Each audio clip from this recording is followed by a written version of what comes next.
खंडवा में चश्मों की दुनिया में एक विश्वसनीय नाम शर्मा ऑप्टिकल्स। अब रेलवे स्टेशन रोड पर भी आंखों के चश्मे, गॉगल, कानों की मशीन, तत्काल नजरों के चश्मे बनवाने के लिए अभी विजिट करें।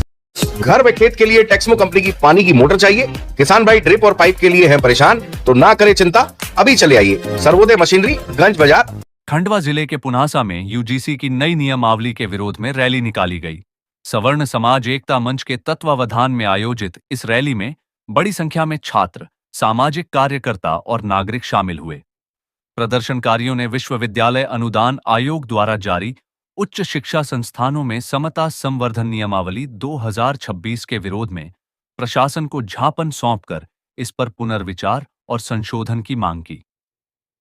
रैली के दौरान वक्ताओं ने कहा कि इस नियमावली के कुछ प्रावधानों को लेकर समाज के विभिन्न वर्गों में गंभीर आशंकाएं व्यक्त की जा रही हैं।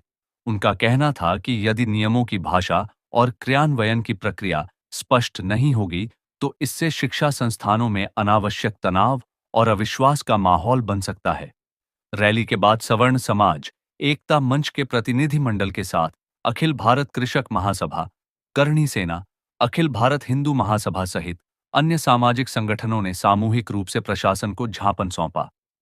इस अवसर पर सवर्ण समाज एकता मंच के योगेश राजपूत, मोहित शर्मा, गौरव राजपूत और चिराग तोमर मौजूद रहे। वहीं अखिल भारत हिंदू महासभा के प्रदेश अध्यक्ष वीर सिंह राजपूत, संगठन मंत्री पंडित जीतू दुबे, करणी सेना के राष्ट्रीय महासचिव पंकज राज सिंह, जीवन सिंह राठौड़, टीकम सिंह तोमर और संत महासभा के पूज्य कोमल चैतन्य बापूजी सहित कई सामाजिक कार्यकर्ता उपस्थित रहे। वक्ताओं ने कहा कि यदि नियमावली में आवश्यक संशोधन नहीं किए गए तो इस विषय पर जन जागरण और लोकतांत्रिक आंदोलन आगे भी जारी रखा जाएगा। आज जो पुनासा में विरोध प्रदर्शन हुआ है वो किस विषय को लेके था और जो आपने ज्ञापन सौंपा है वो किस विषय में सौंपा है और इस विरोध प्रदर्शन का कारण क्या है? देखिए, जो अपने केंद्र सरकार के द्वारा जो यूजीसी का काला कानून लाया गया है, वो यूजीसी जो बिल आया है 2026 में, इसने समाज में जो सामाजिक समरसता है हिंदू समाज में, उसको पूरा खंड खंड में विभाजित कर दिया। जो लोगों की एक दूसरे के प्रति जो सद्भाव था, आपसी प्रेम स्नेह का जो भाव था, वो कहीं ना कहीं समाप्त होता दिखाई दे रहा है। ये जो कानून है विभाजनकारी कानून है और आज पुनासा में हमने सवर्ण समाज एकता मंच के द्वारा इसका विरोध किया है। इस कानून को वापस लेने की हमने केंद्र सरकार से मांग की है। ये जो कानून है ये सवर्ण समाज के हित में तो है ही नहीं, दूसरा हिंदू समाज के भी हित में नहीं है। जो हिंदू समाज आज कई वर्षों के बाद एक हो रहा था, जातिगत भेदभाव इसमें समाप्त होने की कगार पर आ चुका था, वापस से जातिगत भेदभाव को बढ़ाने वाला कार्य इस बिल के माध्यम से हुआ है और कहीं ना कहीं समाज में जातिगत भेदभाव को और पुष्ट करने का कार्य सरकार ने किया है।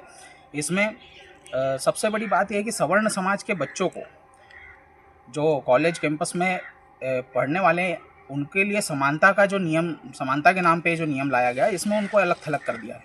इक्विटी कमेटी में सवर्ण समाज के किसी व्यक्ति की सहभागिता नहीं है। फर्जी शिकायतों के विरुद्ध कोई कड़ी कार्रवाई का प्रावधान नहीं है। तो एक समाज को अघोषित रूप से अपराधी मान लेना या उसको घोषित कर देना, इस बात का हम लोगों ने विरोध किया है और पूरे देश भर से विरोध आ रहा है और इसी तारतम्य में यहाँ भी ज्ञापन सौंपा गया है। सवर्ण समाज इसका विरोध कर रहा है। साथ में सकल हिंदू समाज के कुछ संगठन हमारे साथ आए थे, जैसे हिंदू महासभा आई थी और भी अन्य संगठन आए थे, कुछ किसान संगठन भी थे जिन्होंने इसका विरोध किया है। तो लगभग ST/SC समुदाय के भी कुछ संगठन हैं जो इसका विरोध कर रहे हैं। वे भी समझ रहे हैं कि आखिर हिंदू समाज में जो आपसी प्रेम भाव और जो स्नेह बना हुआ है वो वैसे ही बना रहना चाहिए और तभी हमारा देश जो है आगे बढ़ सकेगा। अगर इस प्रकार से डलहौजी की नीति चलाई गई तो देश कभी भी जिस विश्वगुरु ना बन पाएगा और ना ही हिंदू राष्ट्र बन पाएगा। खंडवा में चश्मों की दुनिया में एक विश्वसनीय नाम शर्मा ऑप्टिकल्स। अब रेलवे स्टेशन रोड पर भी आंखों के चश्मे, गॉगल, कानों की मशीन, तत्काल नजरों के चश्मे बनवाने के लिए अभी विजिट करें।